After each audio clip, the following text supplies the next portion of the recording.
여러분은 은퇴 후에 가장 하고 싶은 일이 무엇인가요? 라는 질문에 빠르게 대답을 할 수 있는 사람이 과연 얼마나 될까요? 나는 무엇을 하겠다고 당당하게 말씀하시는 분들이 생각보다 적을 듯 싶습니다. 왜냐하면 주어진 일을 처리하느라 또는 정신없이 앞만 보고 사느라 그런 것에 대해 생각해 볼 시간적인 여유가 없었기 때문일 것입니다. 그래서 우리 대부분은 내가 무엇을 좋아하는지, 어떤 삶을 살기를 원하는지 깊이 생각해 보기가 쉽지 않습니다. 은퇴한 직장인들을 대상으로 살면서 가장 후회하는 것이 무엇인지 물으면 나만의 시간을 갖지 못한 것이란 대답이 늘 1, 2위를 다툰다고 합니다.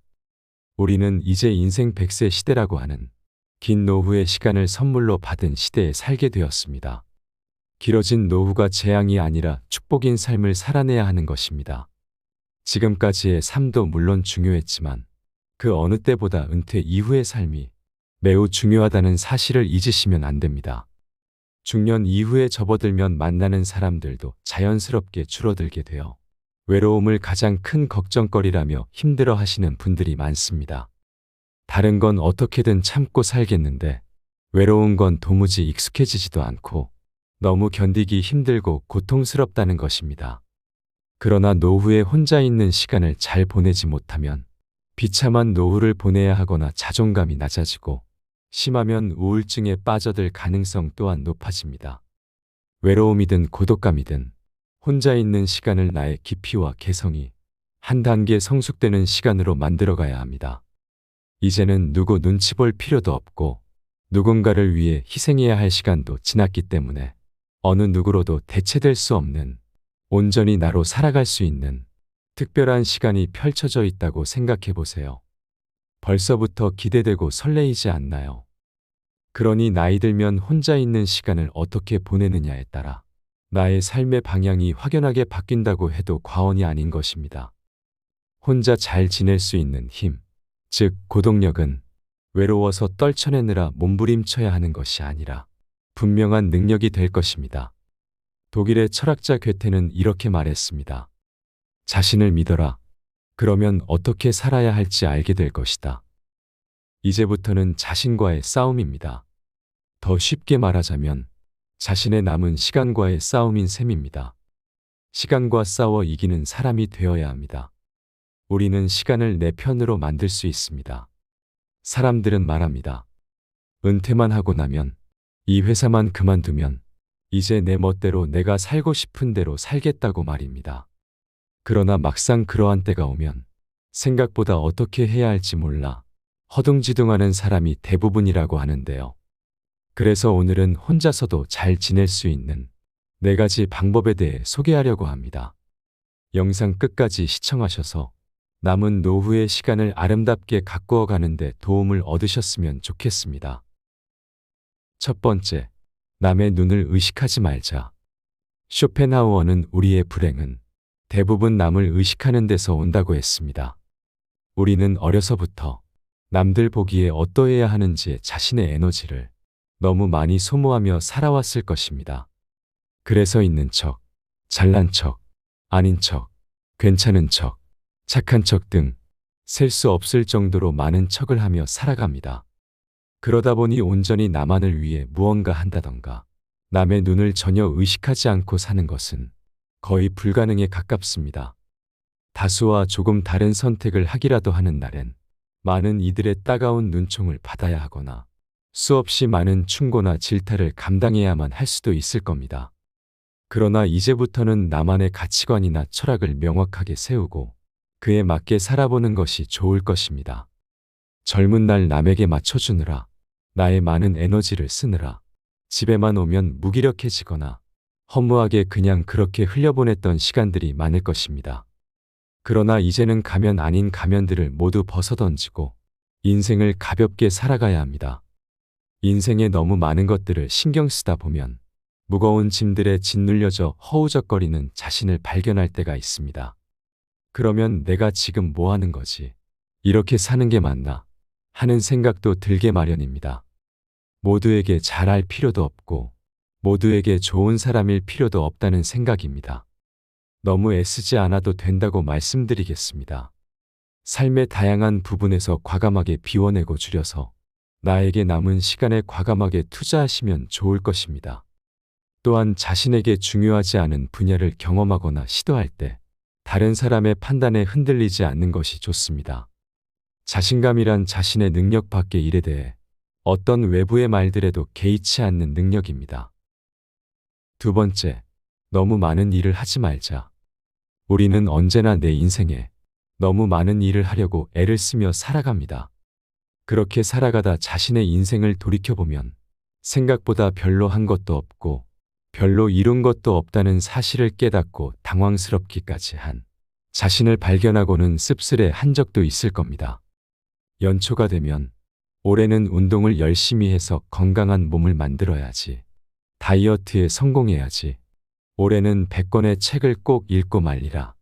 올해는 영어 회화를 마스터해서 해외여행을 가보리라. 올해는 꼭 몸에 나쁜 담배를 끊어보리라 등등 다양한 계획을 세웁니다. 하지만 그런 계획을 세우고 언제까지 실천할 수 있을까요? 생각보다 머지않아 그만두게 됩니다. 아마도 길어야 한 달 정도이지 않을까요? 그래서 작심삼일이라는 사자성어가 우리에게 익숙한가 봅니다. 혹자는 사회생활을 하다 보면 정말 어쩔 수 없이 계획에 차질이 자주 생기게 된다고 말씀하실 것입니다. 나의 능력이나 의지와는 상관없이 할 수 없는 다양한 이유와 상황들이 펼쳐진다는 얘기일 텐데요. 네, 맞습니다. 그러나 내가 세운 계획들이 혹시나 무리한 것들은 아니었는지 생각해 볼 필요도 있을 겁니다. 무리한 계획일수록 시간 낭비, 돈 낭비는 물론 스스로에게 또 한 번 실망을 안겨줄지도 모르기 때문입니다. 나를 위해 무언가 해보겠다고 마음먹었다면 생각보다 쉽고 단순한 계획을 세우는 것이 좋습니다. 가장 중요한 것은 우선순위를 정하는 일입니다. 그렇지 않으면 온갖 잡다한 일들에 끌려다니다 정작 가장 중요한 일은 하지도 못하고 한 해가 마무리되는 것을 그냥 지켜보며 자책할 수 있습니다. 다양한 일을 완벽하게 하고자 하는 욕심은 버리고 오히려 가장 중요한 한 가지만이라도 제대로 해보자는 계획을 세우는 것이 좋습니다. 요즘은 미니멀리즘이 유행한다고 하잖아요. 미니멀리즘이란 일상을 단순화하려는 노력입니다. 우리에게 주어진 시간은 무한하지 않기 때문에 한정된 시간 안에 해야 할 일에 집중하고 몰입해야 합니다. 또한 혼자만의 시간을 잘 보내기 위해 때로는 냉정해질 필요가 있습니다. 적절한 시간을 내고 효율적으로 사용하려면 불편함도 감수해야 합니다. 내가 추구하는 것을 얻기 위해 다른 모든 것을 과감하게 정리해야 할 때도 있습니다. 남들과 똑같은 시간을 보내면서 보다 나은 삶을 꿈꾸는 것은 허상이자 욕심일 뿐입니다. 혼자 있는 시간을 만들기 위해 모든 것을 혼자 감당하려 하지 말고 가까운 가족이나 친구에게 도움을 청하고 시간을 충분히 확보하는 노력도 감행해야 합니다. 세 번째, 관계에 너무 얽매이지 말자. 저는 어릴 때 친구가 많은 마당발 친구를 부러워한 적이 있습니다. 저는 워낙 조용하고 내향적인 사람이라 다양한 친구를 사귀고 누구와도 쉽게 어울리는 친구가 참 부러웠던 것이죠. 그러다 어른이 되고 사회생활을 하면서 사람들을 많이 만나고 다양한 모임을 만들어 참석하는 것이 누구보다 즐겁다고 생각했습니다. 그러다 어느 날부터인지 모르게 많은 사람들 속에 어울리다 집에 돌아오면 왜 이렇게 허무한 느낌이 들지라는 생각과 함께 정신없이 바쁜데 왜 남는 것은 없는가 라는 고민에 빠졌던 적이 있는데요. 하루가 바쁘게 돌아가는 중에 왜 내 인생은 행복하지 않을까 라는 생각에 이르렀습니다. 나만을 위한 시간은 거의 없고 잠도 부족해지고 그토록 좋아하던 책과도 멀어지고 어떤 일을 해도 재미있거나 행복하다는 생각이 들지 않았는데요. 처음에는 도무지 무엇이 문제인지 몰랐습니다. 그렇게 좋아하던 친구들과도 서서히 만나는 횟수도 줄다 보니 다시 소외감까지 몰고 오는 악순환에 빠지게 되었습니다. 잘 생각해보니 내 기준도 없이 인간관계에 그냥 끌려다닌 것 같은 생각이 들었습니다. 내가 몇 번 정도 모임에 빠져도 아무 상관도 없이 잘 굴러가는 모임을 보고 나니 더욱 확신이 들었습니다. 관계에 내가 너무 목매고 있었구나 하고 말이죠. 관계에 대한 괜한 욕심은 내면이 탄탄하지 못한 내 문제구나라는 느낌이 들었습니다. 일부 전문가들은 외로움이라는 감정이 오래전 우리 조상들이 직면했던 두려움에서 비롯된 것이라고 해석합니다. 홀로 남겨졌다는 초조함에 온 힘을 다해 무리를 찾아다니게 되었고 동료들에 속했을 때에야 비로소 안심하며 생존의 불안감에서 멀어질 수 있다는 것인데요. 그러면서 관계를 넓히면 더욱 안전하고 심지어는 우월해질 것이라는 기대감이 생긴다는 것이죠. 그러나 여러분, 수많은 관계를 맺고 살아가는 소위 마당발 인맥을 가진 사람들이 과연 스스로의 삶에 정말 만족하고 행복하다고 느낄까요? 하루 한 시간도 스스로를 위해 낼 수 없이 바쁜 것이 정말 만족할 만한 삶일까요? 우리의 일상을 풍요롭게 만들어주는 것이 돈이나 관계만은 아닐 것입니다. 어쩌면 오늘 우리가 누렸던 혼자만을 위한 시간, 내가 좋아하는 일을 하는 나만을 위한 책 읽기, 음악 감상, 잠깐의 낮잠, 휴식 등이야말로 진정 우리 영혼의 허기를 달래주는 꿀맛 같은 호사가 아닐까요? 네 번째, 혼자 있을 때 나태함을 극복하라. 통계청 분석에 따르면 지난 30년 사이 한국의 1인 가구 수가 8배나 늘어 지금은 약 500만 명에 이른다고 합니다. 다양한 이유로 혼자 사는 사람이 계속 늘어나는 추세인데요. 이제는 정말 혼자가 자연스러운 현상이 되어가고 있습니다. 사람은 누구나 엄밀하게 말하면 혼자입니다. 그러나 이 말은 받아들이기 나름인데요. 누군가는 내 곁에는 아무도 없구나 하고 현실을 우울하게만 받아들일 수도 있습니다. 반대로 어차피 인생 혼자인데 내 인생에 더 충실해야겠다고 받아들일 수도 있을 겁니다. 어떻게 받아들이든 결론은 하나입니다. 언젠가는 누구나 혼자가 되는 시기가 찾아온다는 사실입니다. 그러니 세상은 혼자만의 힘으로 살아가야 한다는 말입니다. 그래서 혼자 있는 시간을 충분히 만족스럽게 잘 보내기 위해 확실한 자신만의 관리법이 있으면 좋습니다.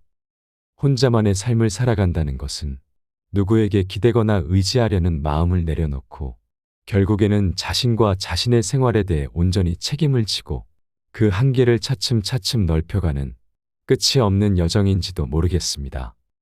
혼자일수록 자신만의 테두리를 정하고 그 안에서 철저하게 약속을 지켜나가야 합니다. 혼자 있다고 아무것도 안 하거나 해야 할 일들을 뒤로 미루는 습관을 들이시면 절대 안 됩니다. 혼자일수록 아침을 일찍 맞이하고 힘들고 귀찮더라도 몸을 부지런히 움직여 주어야 합니다. 침대나 소파에 누워 리모컨만 누르거나 휴대폰을 친구로 삼으면 안 됩니다. 그러면 더욱 쓸쓸함만을 느끼기 쉽습니다. 무겁게만 느껴지는 몸이더라도 벌떡 일으키고 창문을 열어 하루가 시작됐음을 눈과 코와 피부로 느끼시며 감사함으로 하루를 시작해야 합니다. 그리고 나서 집 주변을 한 바퀴 걸으셔도 좋고 집 안에서 스트레칭으로 아직 덜 깬 나의 몸을 서서히 깨우면 좋을 것입니다. 다양한 재료로 맛있는 아침 식사도 만들어 드시고 바로 설거지도 하시고 청소도 하시면 좋고 억지로라도 운동 시간을 정하셔서 하거나 자신만의 취미 생활을 위한 시간도 꼭 정하시기 바랍니다.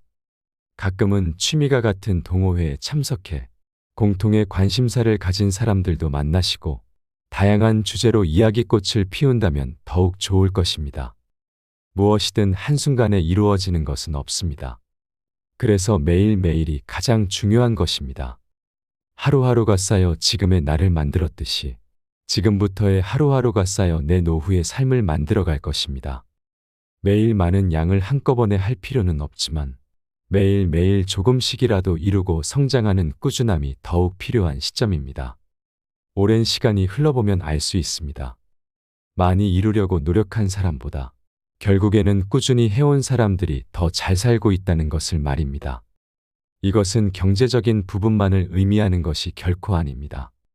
가족 간의 사랑이든 친구 간의 우정이든 내가 즐길 수 있는 취미 생활이든 지속적으로 꾸준하게 해야 유지된다는 사실을 잊으시면 안 됩니다. 관성이라는 말을 잘 아실 겁니다.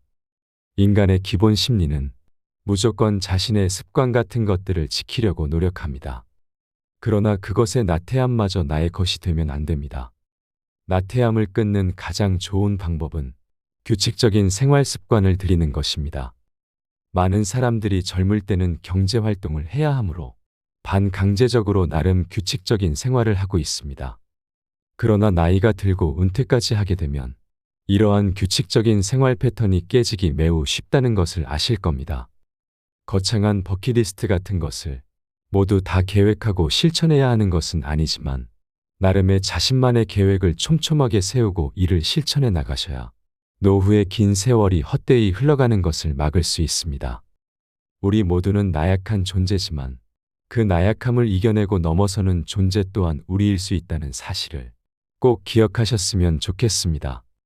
그러기 위해 자신이 무엇을 할 때 즐거운지, 보람이 있는지, 행복한지 찾아내는 노력을 게을리하면 안 됩니다. 왜냐하면 사람은 누구나 하기 싫은 일은 쉽게 지루해지고 지속하기 어렵지만 자신이 찾은 즐거움은 계속해서 유지하려는 습성을 가지고 있기 때문에 자신만의 즐거움을 꼭 찾으셨으면 좋겠습니다. 메멘토 모리라는 말을 아시나요? 이것은 나의 죽음을 기억하라는 말입니다. 우리는 언젠가 죽을 수밖에 없는 존재라는 것을 인식하면 우리가 제한된 시간 속에서 사는 존재들이며 삶은 한정된 시간 속에서 벌어지는 진검승부의 장이라는 것을 생각할 수 있습니다. 죽음에 대해 생각해보면 현재의 자신이 어떤 존재인지 어떠한 삶을 살아가야 하는지 더욱 깊이 생각하게 되며 현재라는 시간을 더욱 의미 있게 받아들이고 충실하게 하루하루를 살아갈 수 있게 됩니다. 고독이 그저 외로움이라는 감정으로만 머물게 두지 마시고 고독을 친구 삼아 온전히 나만의 시간을 누리시는 삶을 살아가시길 소망하겠습니다. 오늘 들려드린 지혜의 말씀을 꾸준하게 실천하시어 여러분의 인생을 더욱 아름답게 가꾸어 나가시길 소망합니다. 여러분의 지혜로운 삶의 여정을 함께합니다. 이상으로 밤을 잊은 철학이었습니다. 철학이 있는 여러분의 삶을 응원하겠습니다. 오늘 영상이 도움이 되셨다면 구독과 좋아요 부탁드립니다. 감사합니다.